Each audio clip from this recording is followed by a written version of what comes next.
O vereador solicita informações da Prefeitura sobre vistorias em escolas municipais.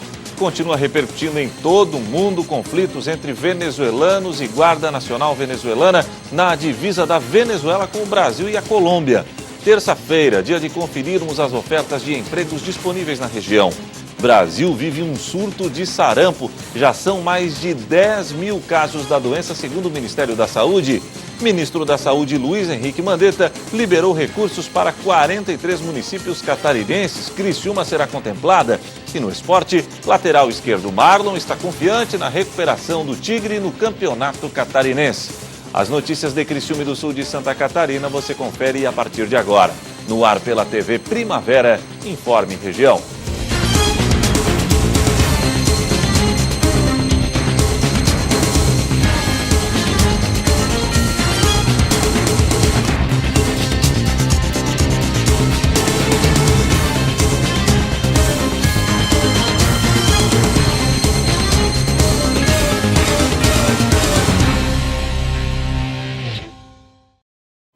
Hoje, terça-feira, dia 26 de fevereiro de 2019. Para você que sintoniza a tela da TV Primavera, uma boa noite.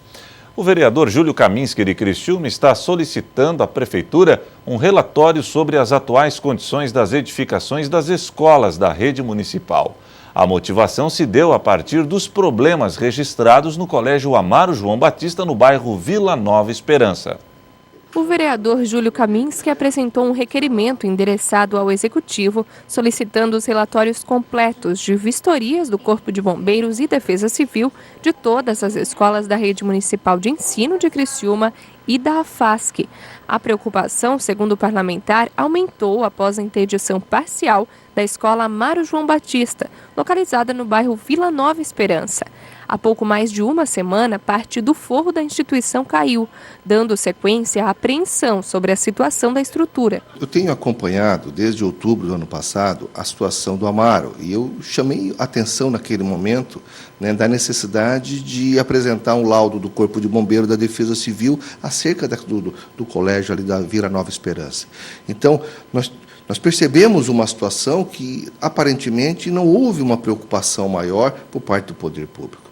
Então, isso acabou me motivando a fazer esse levantamento em todas as escolas do município, todas as creches do município, atendidas também pela AFASC. Então, eu quero do município de Criciúma, da Prefeitura Municipal e da AFASC, um levantamento das vistorias realizadas pelo Corpo de Bombeiro e pela Defesa Civil, atestando o seu funcionamento normal.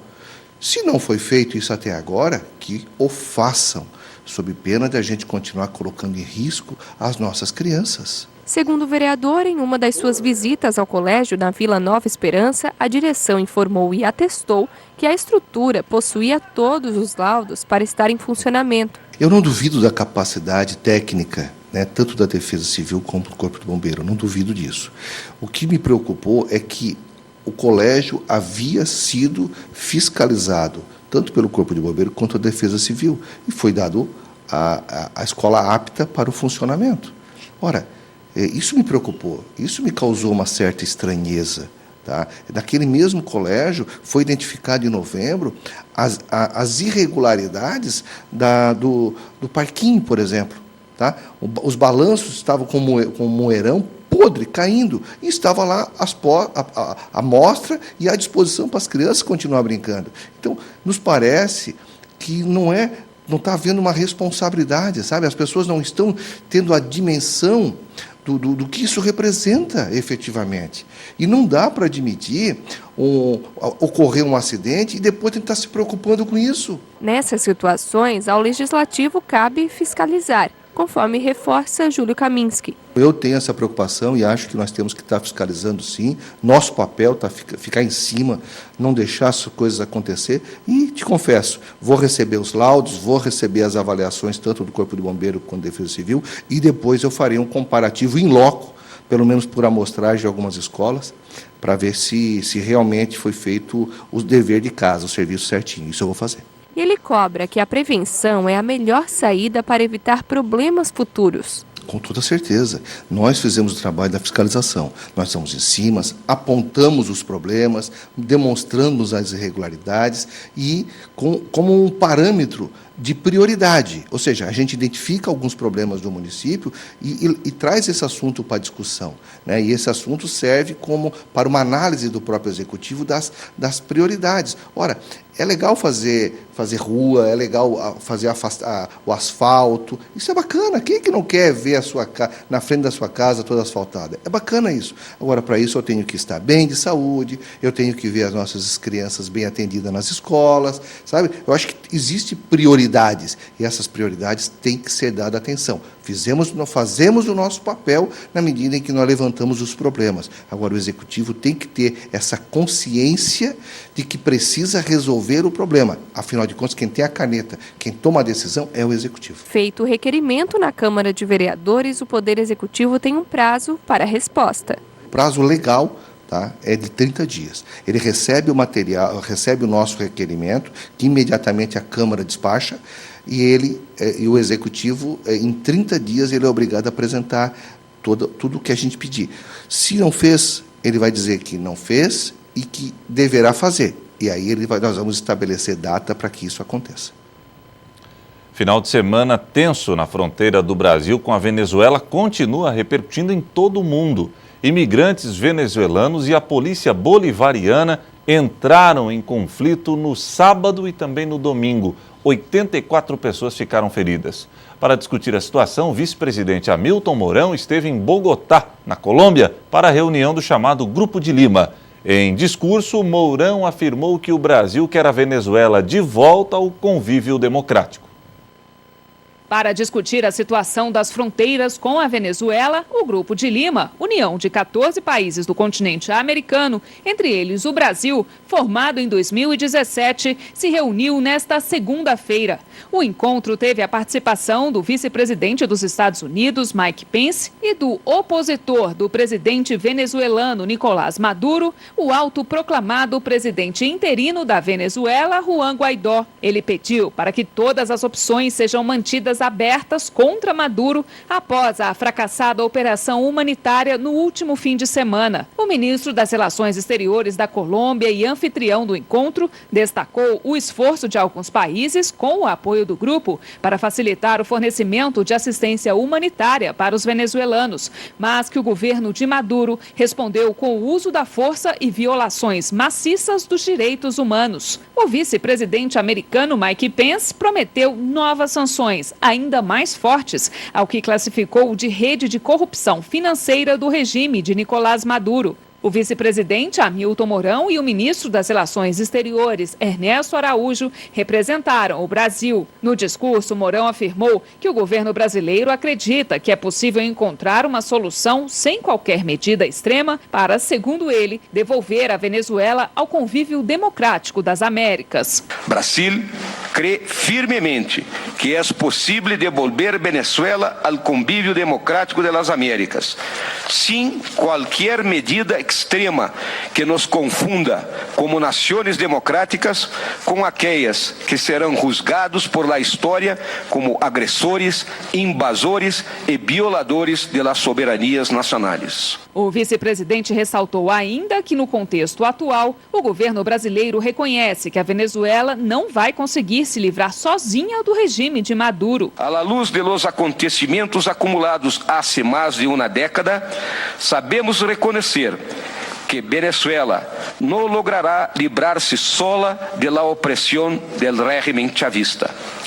O momento é de solidariedade interamericana. A situação na fronteira do Brasil com a Venezuela também foi assunto de uma reunião hoje no Palácio do Planalto entre o presidente Jair Bolsonaro, o ministro da Defesa, Fernando Azevedo e Silva, e os 4 comandantes das Forças Armadas. Ao deixar o encontro, o chefe de logística e mobilidade do Exército disse que a ajuda humanitária do Brasil prossegue na fronteira por meio da Operação Acolhida, uma ação do governo brasileiro. Durante todo o dia desta segunda-feira, não houve registro de confrontos eventos, bem diferente do final de semana, marcado por protestos violentos. No domingo, militares da Guarda Nacional Bolivariana e imigrantes venezuelanos que estão em território brasileiro voltaram a se enfrentar. O Brasil formou uma linha de segurança com soldados da Força Nacional para isolar os manifestantes que voltaram para o lado brasileiro. Centenas de apoiadores de Nicolás Maduro foram até o marco que divide os dois países, hastearam a bandeira da Venezuela e gritaram palavras de ordem a favor do regime de Maduro, numa demonstração de que a resistência à entrada da ajuda humanitária vai continuar. No sábado, 2 caminhões com ajuda humanitária do Brasil e dos Estados Unidos foram impedidos de avançar até o território venezuelano, causando a revolta de manifestantes. Situação dramática também na cidade venezuelana de Santa Helena de Huarém, a 17 quilômetros da fronteira com o Brasil. Segundo o prefeito do município, que é opositor do presidente Nicolás Maduro, desde sexta-feira, 25 pessoas teriam morrido e 24 ficado feridas. O governo venezuelano não confirma esse número. O movimento de ambulâncias pela fronteira foi intenso. Dezenas de feridos estão sendo atendidos em hospitais do estado de Roraima. A chegada de tantos pacientes sobrecarregou o hospital. 23 pacientes seguem internados em Boa Vista. Ontem, o governador Antônio Denário, do PSL, decretou calamidade pública na saúde. O que vai facilitar com o decreto de calamidade na saúde é a aquisição de materiais cirúrgicos e medicamentos pelo governo do estado de Roraima. Nós vamos ver a possibilidade de trazer medicamento de Brasília para nos auxiliar até que as compras sejam realizadas. O Palácio do Itamaraty divulgou uma nota neste domingo condenando com veemência os atos de violência praticados na fronteira durante o final de semana por militares que apoiam Nicolás Maduro.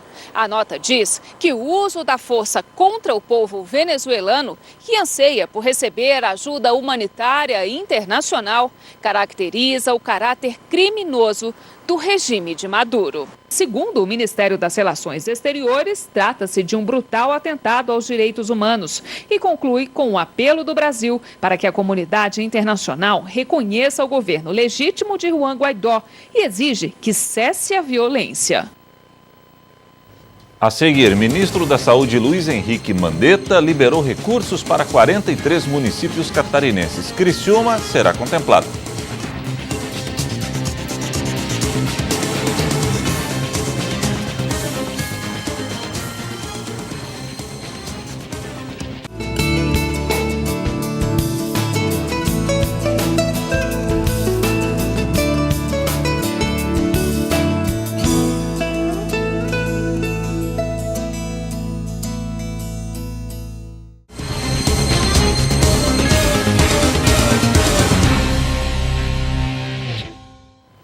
Atenção que você que busca uma vaga no competitivo mercado de trabalho. Terça-feira é dia de conferirmos as ofertas de empregos disponíveis na região. Revendedora de semijoias, operador de torno CNC, vendedor, auxiliar de dentista, auxiliar administrativo, mecânico automotivo, analista de TI, vendedor e atendimento interno, marceneiro, supervisor de obras, empreendedorismo, assistente financeiro, recepcionista, estagiário em administração e marketing, auxiliar comercial, auxiliar de expedição, jovem aprendiz, analista de atendimento, design gráfico, auxiliar de sala de aula, cozinheiro, auxiliar de produção, confeiteira, atendente de padaria, auxiliar inventário, motorista entregador, analista de abastecimento, encarregado de acabamento em confecção, auxiliar de contabilidade, analista de inteligência, operador de loja. Interessados devem buscar informações através do site da Associação Comercial e Industrial de Criciúma, ASIC, www.acicri.com.br, na aba Banco de Talentos. O Brasil vive um surto de sarampo. Já são mais de 10 mil casos da doença, segundo o Ministério da Saúde. E o mais preocupante é que metade dos brasileiros estão abaixo da meta da vacinação. A Elaine veio até essa unidade básica de saúde trazer os filhos para tomar vacina, mas ela descobriu que não estava com a carteira de vacinação em dia. Não tinha tomado a vacina contra o sarampo. Então, resolveu se imunizar também. Eu trouxe as crianças e como tem esse esquema para adulto de imunização, então achei importante também fazer e completar e ter a carteirinha, que é importante ter um documento, né? A Elaine está certa em se preocupar, ainda mais agora que o Brasil está em alerta, depois que alguns estados registraram o surto de sarampo. Depois de Amazonas e Roraima, o Pará registrou 62 casos da doença até o dia 28 de janeiro. De acordo com o Ministério da Saúde, são mais de 10 mil casos confirmados. O sarampo é uma doença viral grave e de fácil transmissão, por tosse ou por espirro. Por conta dessas notícias que a gente tem tido, então aí a gente fica sempre mais atento e com mais cuidado, com certeza. A grande preocupação do Ministério da Saúde é que metade dos municípios brasileiros não alcançou a cobertura vacinal. Para se ter uma ideia, dos 5.570 municípios, 2.751 estão abaixo da meta. O Pará é o estado mais preocupante. 83,3% dos municípios de lá não atingiram a meta de vacinação. Diante de tantos casos, o Brasil corre o risco de perder o selo de eliminação do sarampo.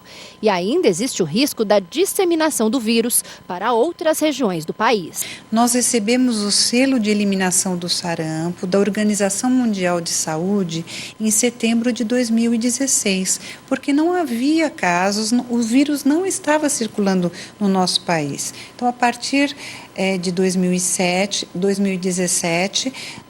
o vírus está circulando, iniciou pelo estado de Roraima e agora encontra-se em outros estados do Brasil.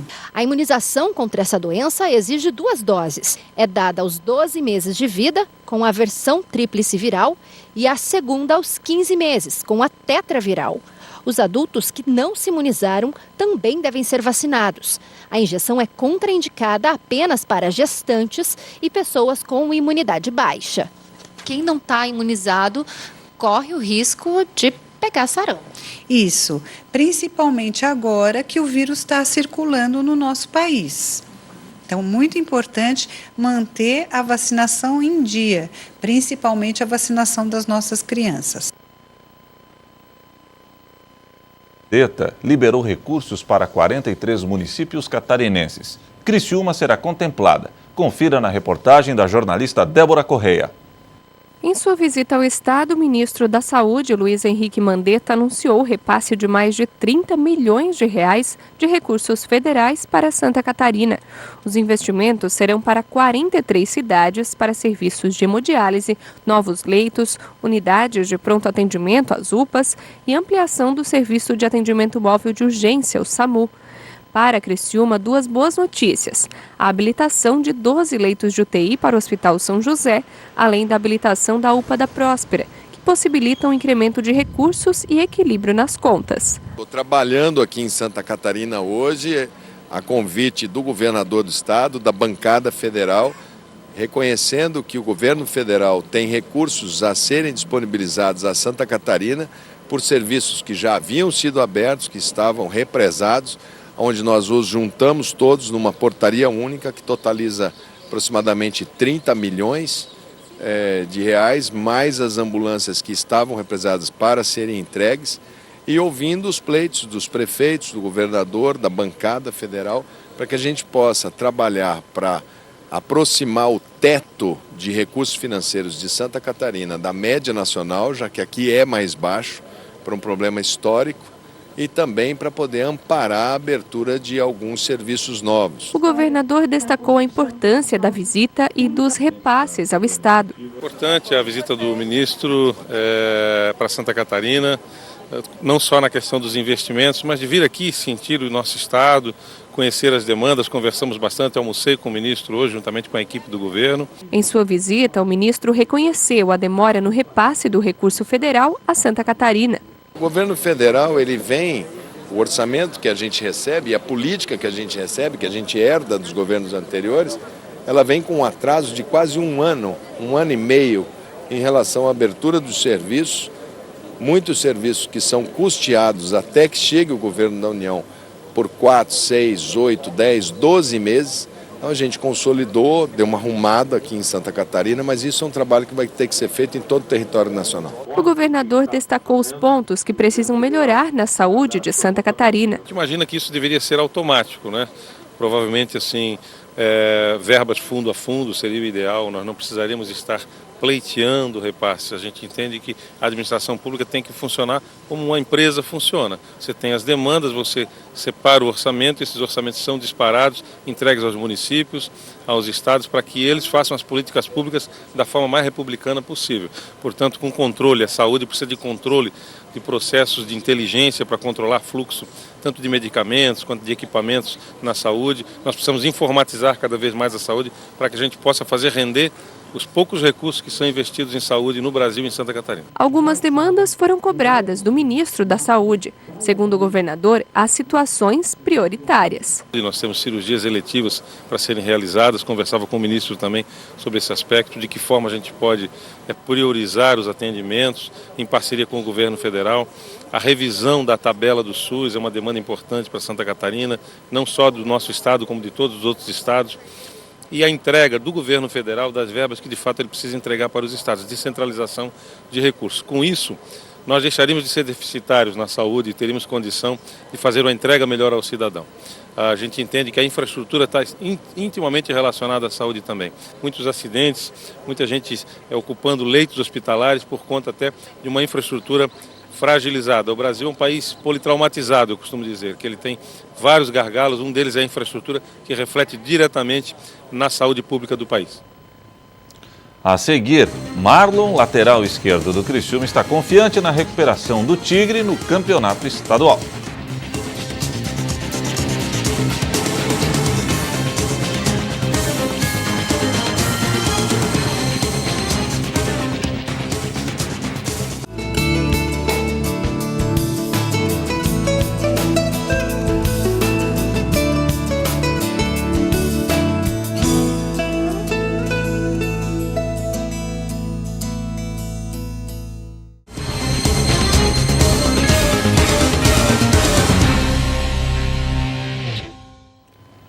Agora o esporte. O lateral esquerdo Marlon acredita que o Criciúma irá reagir no campeonato estadual. Para um dos mais experientes jogadores do atual plantel carvoeiro, a má fase vai passar. Que dureza! Este é o pensamento dos jogadores do Criciúma sobre o campeonato catarinense. Na 7ª posição e a 7 do Marcílio Dias, time que fecha o grupo das 4 equipes que se classificam para as semifinais, os jogadores do Tigre até planejavam uma competição disputada, pero no mucho. Então, a dificuldade a gente já sabia que a gente ia encontrar no campeonato, pelas equipes que tem no campeonato. Mas a gente está procurando trabalhar bastante, trabalhar sério, que a gente sabe que uma hora as coisas vão acontecer naturalmente. Para o torcedor, decepção, já que o Carvoeiro está completando 6 anos sem ganhar um estadual. É preciso reagir. Mas o que estaria faltando para o time engrenar? Eu acho que falta a gente encontrar o caminho dos gols, A gente sabe que a gente está devendo. A gente conversa muito e bastante sobre isso. A gente precisa colocar mais essa bola para dentro. E a gente está procurando trabalhar em cima disso para que a bola possa entrar e as vitórias vão acontecer naturalmente. Com uma sequência de 3 jogos em casa, o tricolor espera usar da tabela para se reerguer. Mas para Marlon é preciso ter calma e, acima de tudo, planejamento. Não adianta nós pensar nos 3 jogos em casa, nós temos que focar no jogo do Ercílio, Eu acho que o jogo do Ercílio é o mais importante agora nessa quarta-feira. Não adianta a gente estar pensando nos outros se a gente ainda nem enfrentou o Ercílio. Então a gente sabemos que vai ser um jogo muito difícil, mas a gente vai focar para que a gente possa chegar na quarta-feira e fazer uma grande partida e conseguir o resultado positivo. Sem estresse, o lateral esquerdo crê que a fase ruim vai embora e ainda acredita em uma classificação às semifinais. Com certeza, acho que tem jogadores de qualidade, A gente já demonstrou isso dentro de campo, Pelas algumas partidas que a gente fez, e a gente está trabalhando para que isso venha a acontecer. E a gente sabe que se a gente dedicar, se as coisas acontecerem, a gente vai estar entre os 4 no final do campeonato. E para estar no G4 é preciso resolver um problema urgente: a oscilação da equipe dentro de uma mesma partida. É preciso regularidade. Então, A gente até conversa muito, né? Eu acho que vocês estão vendo a quantidade de jogos que a gente está tendo, né? Acho que se parar para pensar, a gente ainda não teve nenhuma semana cheia desde quando começou o campeonato.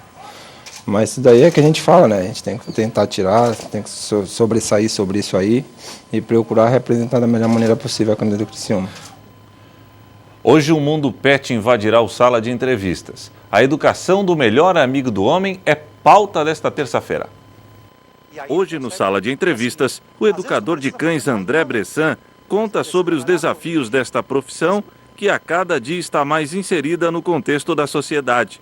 E olha que o programa tem uma participação pra lá de especial. O que eu viso no trabalho de treinamento, eu não viso muito show artístico, né? O importante é um mínimo de obediência para conviver em sociedade. Por exemplo, o que ele está fazendo agora? É um mínimo de obediência para que eu possa levar ele num estúdio de televisão. Claro. Se comportar, esperar os comandos, receber a gratificação na hora correta. Impressionante que ele não se espanta com a iluminação. Exatamente. Ele é habituado desde filhote a estar nesse ambiente. Então ele vai em alguns estúdios de TV, rádio e tal. Então isso ajuda, né?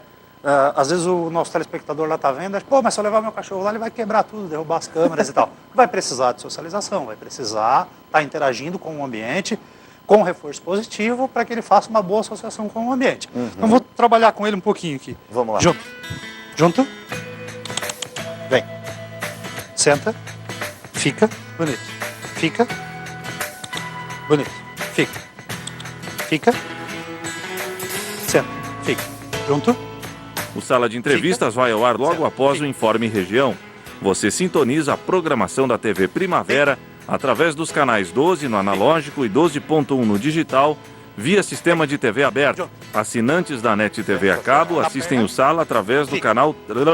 Assinantes da NET TV a cabo assistem o Sala via canal 13. Os da GVT, canal 12.